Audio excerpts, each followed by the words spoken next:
Welcome to crypto market pulse. आपके साथ मैं हूं अयाज, क्रिप्टो मार्केट से आज की बड़ी खबरों के साथ। चलिए देखते हैं आज के टॉप हेडलाइंस। बिटकॉइन $6000 के ऊपर, मार्केट में हल्की वॉलेटिलिटी। स्टेबल कॉइन्स और टोकनाइज्ड डिपॉजिट्स को रेगुलेट करेगा यूके, बनाएगा फाइनेंशियल सिस्टम का हिस्सा। South Korean central bank governor ने सीबीडीसी और टोकनाइज्ड डिपॉजिट्स को किया सपोर्ट। यूएस में तेजी से बढ़ रहा क्रिप्टो अडॉप्शन, बिटकॉइन सबसे पॉपुलर इन्वेस्टमेंट ऑप्शन। बिटकॉइन आज $6000 के ऊपर ट्रेड कर रहा है, लेकिन पिछले 24 घंटों में मार्केट में वोलेटिलिटी देखने को मिली है। यूएस में Fed chair nominee Kevin wash ने कहा है कि फेडरल रिजर्व को प्रेसिडेंट ट्रंप के लोअर इंटरेस्ट रेट के प्रेशर में नहीं आना चाहिए। इस स्टेटमेंट के बाद बिटकॉइन में शार्प रिएक्शन देखने को मिला और प्राइस $6900 से गिरकर $74,800 तक आ गया। फिर जब डोनाल्ड ट्रंप ने ही ईरान सीज फायर एक्सटेंड करने की बात की तो मार्केट में रिबाउंड आया और बिटकॉइन वापस $6000 के ऊपर आ गया। यूनाइटेड किंगडम स्टेबल कॉइन्स और टोकनाइज्ड डिपॉजिट्स को अपने फाइनेंशियल सिस्टम का हिस्सा बनाने जा रहा है। यूके ट्रेजरी ने एक यूनिफाइड फ्रेमवर्क इंट्रोड्यूस किया है जो traditional payment services, stable coins और टोकनाइज्ड डिपॉजिट को एक साथ कवर करेगा।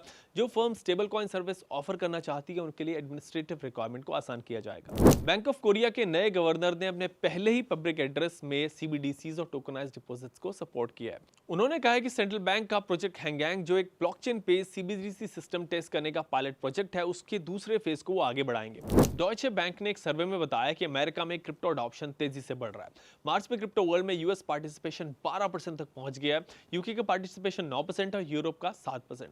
अमेरिका में बिटकॉइन सबसे डोमिनेंट क्रिप्टो होल्डिंग और प्रेफरेंस इन्वेस्टमेंट के तौर पर सामने आया है। दुनिया की 10 से 12% वेब3 डेवलपर्स, जो अपन आज ब्लॉकचेन डेवलपर्स बोलेंगे, वो इंडिया में ही है। उसमें अगर मैं आपको अभी करंट टाइम्स में बताऊं कि क्या-क्या रीजंस हो रहे हैं, तो उसमें सबसे पहला आएगा एआई का एक इंफ्रास्ट्रक्चर होना।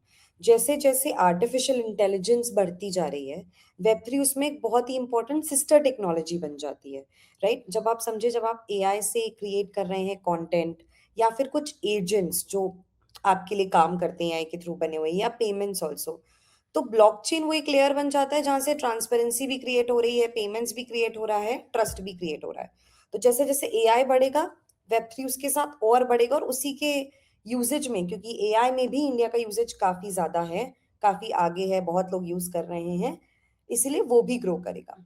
तो सेम चीज मे बी थोड़ा सा लेट इंडिया में भी होगी, जहाँ पे हम ये देखेंगे कि एंटरप्राइजेस, बड़े-बड़े इंस्टीट्यूशंस, बैंक्स अपने अपने तरीकों से ब्लॉकचेन को अडॉप्ट करना शुरू करेंगे। ये चीज़ बहुत क्लियर हो गई है कि India is a very important region web 3 के हिसाब से, एंड जो ग्रोथ यहाँ पे आने वाली है वो अलग-अलग एंगल से आएगी।